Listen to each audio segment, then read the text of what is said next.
ഇങ്ങനെ ചെയ്തല്ലോ പെൺകുട്ടി വന്ന് കംപ്ലൈന്റ് കൊടുത്തതിന് എന്തുകൊണ്ട് ഇത് കാണിക്കാതെ? കാരണം എനിക്കറിയുന്ന ആ ഒരു സർക്കിൾ ഓഫ് സ്റ്റോറിയിൽ വളരെ അടുത്തൊരു സുഹൃത്തായിരുന്നു. ഇത് മാത്രമല്ല, ഒരു പ്രധാനപ്പെട്ട നിർമ്മാതാവ്, പുള്ളിയുടെ പേര് നമുക്കെല്ലാം അറിയാം. ഇദ്ദേഹത്തിനെതിരെ ഇതേപോലെ ഒരു ആരോപണം വന്ന സമയത്ത് പിന്നീട് അദ്ദേഹത്തിന്റെ കയ്യിൽ നിന്ന് കുറെ പണം സ്വീകരിച്ചു. പിന്നെ അദ്ദേഹത്തിന്റെ ഭാര്യ പോലും നഷ്ടപ്പെടുന്ന സംവിധാനത്തിലോട്ടൊക്കെ ഇത് പോയി.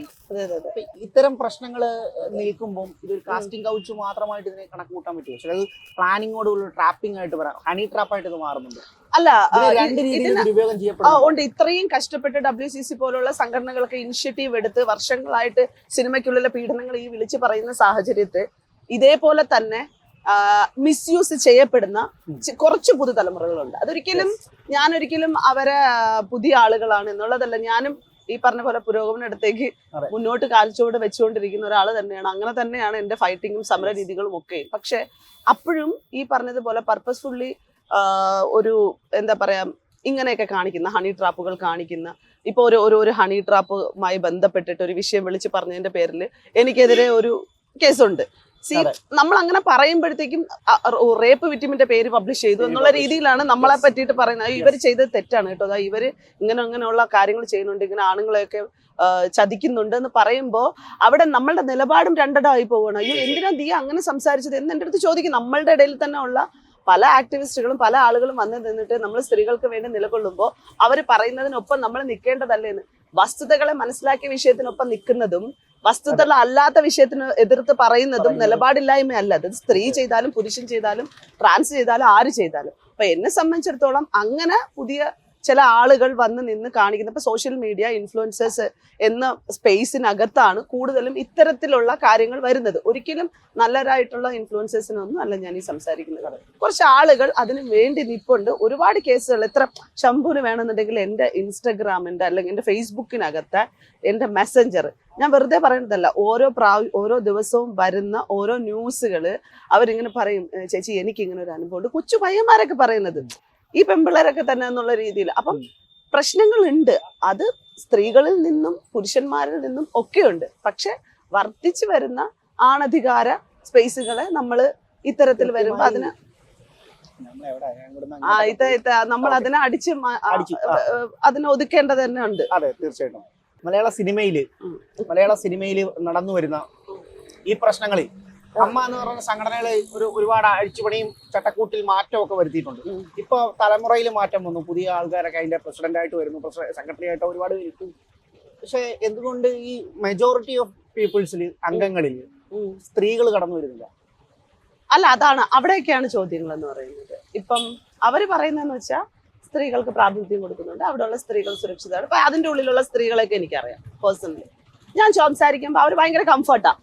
അപ്പൊ എനിക്ക് അതിനെ പറ്റിയിട്ടൊന്നും പറയാൻ എനിക്ക് അറിയത്തില്ല. പക്ഷെ ഇവിടെ കുറെ ആളുകൾ പറയും. എന്തുകൊണ്ടെന്ന് വെച്ച് കഴിഞ്ഞാൽ ചില മേ ബി അമ്മ എന്ന് പറയുന്ന സംഘടനയ്ക്കുള്ളിലുള്ള ആളുകളാണല്ലോ സ്റ്റാർസുകൾ കൂടുതലും. സോ കൈൻഡ് ഓഫ് ആളുകൾ പറയും, അത് അങ്ങനെ തന്നെ പറയും. അത് എന്താണെന്നുള്ളത് പരിശോധിക്കേണ്ടതും അതിനെതിരെ ആക്ഷൻ എടുക്കേണ്ടതും നമ്മളെ സംവിധാനങ്ങൾ തന്നെയാണ്. അതിലപ്പുറത്തേക്ക് എന്നെ സംബന്ധിച്ചിടത്തോളം ഇപ്പൊ അവിടെ നിൽക്കുന്ന സ്ത്രീകളോട് സംസാരിക്കുമ്പോൾ അവർ പറയുന്നത് അവർക്ക് പ്രശ്നം ഇല്ലെന്ന്. അവർക്ക് പ്രശ്നം ഇല്ലെന്ന് പറയുന്നിടത്ത് ഞാൻ എന്ത് ചെയ്യാൻ? അല്ലെങ്കിൽ ആ AMM പോലുള്ള സംഘടനയ്ക്കുള്ളിൽ നിന്ന് ആളുകൾ പുറത്തേക്ക് വന്നിട്ട് അവർ പറയണം ഞാൻ ഇതിൻ്റെ ഉള്ളിൽ വിക്ടിമൈസ്ഡ് ആയിട്ടുള്ള ആളുകളാണെന്നുള്ളത്. എനിക്ക് തോന്നുന്നു ഐ തിങ്ക് അതിനുള്ളിൽ പ്രവർത്തിച്ചിട്ട് WCCയിലേക്ക് വന്നിട്ടുള്ള ആളുകളുണ്ട്, എത്രയോ ആളുകളുണ്ട്. അവരൊക്കെ ഇതുപോലെ പറഞ്ഞിട്ടുമുണ്ട്. സംഘടനയ്ക്കുള്ളിലുള്ള പ്രവർത്തനങ്ങളെ പറ്റിയിട്ടും ഈ പറഞ്ഞ പോലത്തെ രഹസ്യ സ്റ്റേറ്റ്മെന്റ് കൊടുത്തിട്ടുണ്ടെന്നാണ് ഞാൻ മനസ്സിലാക്കുന്നത്. ഈ WCC തന്നെ ആദ്യം തുടങ്ങിയ ഒരു ചട്ടക്കൂടിലല്ല നിലവിലുള്ള പ്രവർത്തനമെന്ന് പൊതുവെയുള്ള ആക്ഷേപം. അത് ആദ്യം ഉണ്ടായിരുന്ന പലരും ഇന്ന് വിട്ടുനിൽക്കുന്നു. പലരും ഈ സംഘടന ഒറ്റുകൊടുക്കുന്ന നിലയിലേക്ക് വരെ മൊഴികൾ കൊടുത്തു എന്ന് പറയപ്പെടുന്നത്. അപ്പൊ ഇതൊരു ഒത്തുചേരലിന്റെ ഒത്തുകൂടായ്മയാണ് ഈ സംവിധാനം. ഇതിൽ നിന്നല്ലൊരു മാറ്റം വരുന്നത്. ഈ കളക്റ്റീവ് എന്ന് പറയുന്നത് എപ്പോഴും നമ്മൾ പല പല കളക്റ്റീവുകൾ കണ്ടിട്ടുണ്ട്. അതിന്റെ ഉള്ളില് തുടക്കകാല പ്രവർത്തനങ്ങൾ പോലെ ഒന്നും ആയിരിക്കില്ല പോകെ പക്ഷെ അവിടെ ഒരു കളക്റ്റീവ് നിലനിൽക്കും. പാർവതി പറഞ്ഞ പോലെ അത് അവിടെയും ഇങ്ങനെ ഒരു കളക്റ്റീവ് നിലനിൽക്കും. ഇപ്പൊ ഞാൻ പോയാലോ നിങ്ങൾ പോയാലോ ഒക്കെ അവിടെ വരുന്ന ആളുകൾ കൊണ്ടുവരും, ഒരു കളക്റ്റീവ് നിലനിൽക്കും. അഭിപ്രായ വ്യത്യാസങ്ങൾക്ക് അപ്പുറത്തേക്കൊന്നും ആ കളക്റ്റീവിനൊന്നും ചെയ്യാനൊന്നും പറ്റത്തില്ല. എനിക്ക് അഭിപ്രായ വ്യത്യാസമുണ്ട്. WCCയുടെ ചില പ്രവർത്തനങ്ങളിൽ എനിക്ക് അഭിപ്രായ വ്യത്യാസമുണ്ട്, ചിലർ കമ്മ്യൂണിക്കേറ്റ് ചെയ്യുന്ന കാര്യങ്ങളിൽ എനിക്ക് അഭിപ്രായ വ്യത്യാസം. ബട്ട് അതൊരു കളക്റ്റീവാണ്. ആ കളക്റ്റീവ് നിന്നത് കൊണ്ട് തന്നെയാണ് ഇന്ന് ഇങ്ങനെ ഒരു ഹേമ കമ്മിറ്റി റിപ്പോർട്ടും അതിനൊരു പബ്ലിഷിങ്ങും വന്നത്. പക്ഷേ ഈ പബ്ലിഷിങ് ചെയ്തിരിക്കുന്ന വിഷയങ്ങളിൽ പലതും നമുക്കറിയാമായിരുന്നു എന്നുള്ളത് നമുക്കറിയാം. പക്ഷേ ഇന്നത് ഇത്രയും സ്ത്രീകൾ രംഗത്തേക്ക് വന്ന് അത് ചെയ്തിട്ടുണ്ടെങ്കിൽ അതിന്റെ മേലിൽ ആക്ഷൻ എടുക്കുന്നില്ലേ? അതാണല്ലോ ചെയ്യേണ്ടത്. ഇപ്പം ഈ ഹേമ കമ്മിറ്റി റിപ്പോർട്ട് വെളിയിൽ വന്നതുകൊണ്ട് ഒന്നും സംഭവിച്ചിട്ടില്ല. അവിടെയും കുറെ ആളുകൾ വന്നിട്ട് താഴെ വന്നിട്ട് അയ്യോ ചേച്ചി പണ്ട് കിടന്നു കൊടുത്ത പറഞ്ഞില്ല, ചേച്ചി അങ്ങനെ ചെയ്ത പറഞ്ഞില്ല. എന്തോരം വൃത്തികെട്ട രീതിയിലാണെന്നറിയാവോ സംസാരിക്കുന്നത്, എന്തോരം ബുള്ളിങ് ആണെന്നറിയാവോ അനുഭവിച്ചുകൊണ്ടിരിക്കുന്നത്. 90കളിലെ സൂപ്പർ നായിക നടിയാണ് ഇതിനകത്ത് പ്രധാനമായിട്ട്, പേരൊന്നും പറയുന്നില്ല, അവർ പ്രധാനമായിട്ട് ഇതിനകത്ത് ചലഞ്ചിങ് ആയിട്ട് വന്നത്. വന്ന ഒരു പ്രധാനപ്പെട്ട കമന്റ് ആണ് അതൊരു വൃത്തികെട്ട രീതി, അശ്ലീലമാണ് ആ കമന്റ്. അത് പറയുന്നത് അന്ന് കിടന്നു കൊടുത്തപ്പോ എന്തുകൊണ്ട് നിങ്ങൾക്ക് സംസാരിക്കാൻ അല്ല ഇത് തന്നെയാണ് പറഞ്ഞത്. ഇപ്പൊ ബസ്സിൽ ഒരു ഇൻസിഡന്റ് ഉണ്ടായി, ഒരാൾ എന്നെ കിടന്ന് പിടിച്ചപ്പോ എന്നോട് പറയുന്നത് ഞാൻ നിന്ന് കൊടുത്തിട്ടാണ്. മെനിങ്ങാന്ന് എന്റെ ഇവിടെ ഒരു വിഷയം ഉണ്ടായി, നമ്മുടെ ആർടെക് മോളില് ഒരു പ്രശ്നം ഉണ്ടായി. സിനിമ കഴിഞ്ഞ് ഇറങ്ങി വരുന്ന സമയത്ത് ഞാൻ ഇങ്ങനെ നിൽക്കുകയാണ്. അപ്പം എന്നെ ഒരാള് ഇതായി ടച്ച് ചെയ്തിട്ട് പോവുകയാണ്. അപ്പൊ എന്റെ കൂടെ കുറച്ച് സുഹൃത്തുക്കൾ ഉണ്ടായിരുന്നു. ടച്ച് ചെയ്തിട്ട് പോകുന്നു. അപ്പൊ ഞാൻ സത്യം പറഞ്ഞാൽ അവിടെ ഭയങ്കരമായിട്ട് സ്തംഭിച്ച് നിൽക്കുകയാണ്. അനാവശ്യമായിട്ടുള്ള ഒരു ടച്ചിങ് ആണ് നടന്നത്. ഞാൻ അവിടെ തന്നെ ഇങ്ങനെ കൈകെട്ടി നിൽക്കുകയാണ്. അയാൾ രണ്ടാമതും കറങ്ങി വന്നു. അവിടെ തന്നെ ഇങ്ങനെ നോക്കിക്കൊണ്ടിരിക്കുക. മൂന്നാമതും പോയിട്ട് കറങ്ങി വന്നു. നാലാമത് കറങ്ങി വരുമ്പോൾ അപ്പൊ ഇവരെൻ്റെ അടുത്ത് ചോദിക്കുന്നുണ്ട് എന്ത് നീ നിൽക്കുന്നത്, വാ നമുക്ക് പോവാന്ന്. അപ്പൊ ഞാൻ പറഞ്ഞു ഇല്ല, ഇവൻ എന്നെ ടച്ച് ചെയ്ത് എനിക്ക് അനാവശ്യമായിട്ട് എന്നെ കയറി പിടിച്ചിട്ട് പോയി. ഇവര് നോക്കിക്കൊണ്ട് നിൽക്കൊക്കെ ഇത് ചെയ്ത്. അപ്പൊ എന്റെ ഫ്രണ്ട്സ് തമാശ രൂപേണാണെങ്കിൽ അവർ പറഞ്ഞു തന്നെ കണ്ടോണ്ട് നിന്നുകൊണ്ട് സത്യം പറഞ്ഞാൽ നമ്മൾ വിശ്വസിച്ചു. ചുമ്മാ അതല്ല ആളുകൾ പറയുന്നത്, നമ്മൾ ചെയ്യുന്നതൊക്കെ വെറുതെ അനാവശ്യമായിട്ട് ആളുകൾക്കെതിരെ അലിഗേഷൻ വെക്കുക. രണ്ടാമത്തതിന് പിടിച്ചത് മാത്രമേ അവന് ഓർമ്മയുള്ളൂ. ബാക്കിയൊക്കെ അവിടെ ഉള്ളവരെല്ലാവരും ഇടപെട്ടത് കൊണ്ടിട്ട് അത് വേറെ രീതിയിൽ കേസും കാര്യങ്ങളായിട്ട് പോയില്ല. പക്ഷെ അപ്പോഴും നമ്മളെ ചുറ്റിലുള്ള ആളുകൾ പറയണത് എന്തെന്നറിയോ, നേരിട്ട് കണ്ടോണ്ട് നിന്നത് കൊണ്ട് നമുക്കത് മനസ്സിലായി. ഇല്ലാതെ നാളെ ഇതൊന്ന് പറഞ്ഞു കഴിഞ്ഞാൽ എത്ര പേര് ഇത് വിശ്വസിക്കുന്നു. മനസ്സിലാവുന്നുണ്ടോ പറഞ്ഞത്? അപ്പൊ നമ്മള് ഇത് കാണിക്കുമ്പോ ഇപ്പൊ പോലും ഞാൻ പറഞ്ഞു ഇപ്പൊ കമന്റ് വരാൻ പോകുന്ന ഒരു സാധനം ഉണ്ട്.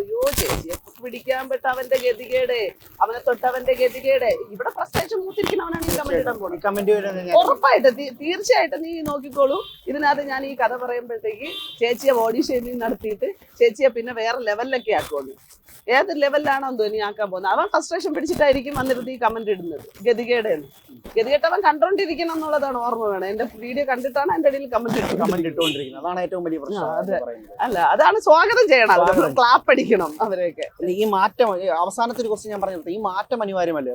സ്ത്രീകൾക്ക് ഒരു ആക്ടിവിസ്റ്റ് എന്നുള്ള രീതിയിൽ, സിനിമാ മേഖലയിൽ ഇടപെടുന്ന ഒരാളെന്നുള്ള രീതിയിൽ ഈ മാറ്റം ഒരു വലിയ വിപ്ലവമാവാൻ സാധ്യതയുണ്ട്.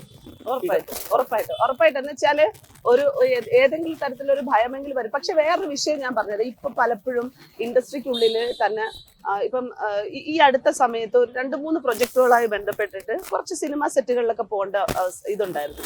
കുറേ മാറി എന്ന് പറയുന്നത് ഈ പറഞ്ഞ താര രാജാക്കന്മാരുടെ ആധിപത്യം ഒന്നും മാറിയിട്ടില്ല. ഇവിടുത്തെ സിസ്റ്റത്തിന്റെ രീതികൾ, അത് ഇപ്പം ഒരു ഹൈ ബൈ പറയുന്നതായിക്കോട്ടെ, അല്ലെങ്കിൽ പെണ്ണും ആണും തമ്മിലുള്ള ഒരു കണക്ഷൻ, അതായത് അവരവരുടെ താല്പര്യത്തിനനുസരിച്ച് പലരുടെ ഇഷ്ടങ്ങൾ ചെയ്യുന്നതൊക്കെ കുറെ കൂടെ വിസിബിൾ ആയിട്ടുണ്ട്. അത് പിന്നെ കുറെ ആളുകളുടെ അവരുടെ ഇതാണ്. അത് അവർ എന്ത് ചെയ്യുന്നു ഏത് ചെയ്യുന്നു നമ്മൾ അവരുടെ പ്രൈവസികൾ നമ്മൾ പിടിക്കാൻ അന്വേഷിക്കേണ്ട കാര്യമൊന്നുമില്ല.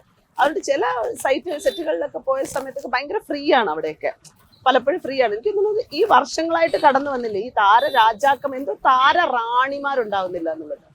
അത് മാത്രമല്ല അവരുടെ റെമണ്ടേഷൻ എന്തുകൊണ്ട് ഇവർക്ക് ഉണ്ടാവുന്നില്ല എന്നുള്ളതാണ്. ഇപ്പോഴും അവർക്ക് എന്തുകൊണ്ടാണ് വാല്യൂ ഉള്ളത് എന്നുള്ളത്. പുരുഷന്മാർക്ക് സ്ത്രീകൾക്ക് എന്ത് കിളവിയായി പോവും, അയ്യോ ഒരു വയസ്സായി പോകും. എത്ര നടിമാരെ നമ്മളിപ്പം എന്നെക്കാട്ടിലും ഏജിലുള്ള എന്റെ ഇരട്ടി ഏജിലുള്ള നടിമാരൊക്കെ ഭയങ്കര സുന്ദരികളായിട്ട് രംഗത്തേക്ക് നിൽക്കുന്നുണ്ട്. എന്തുകൊണ്ട് അവരെ അതുപോലെ വാഴ്ത്താത്തല്ലേ? അവർ നിന്ന് ഇന്നും അഭിനയിക്കുന്നുണ്ടല്ലോ നല്ല രീതിയിലുള്ള.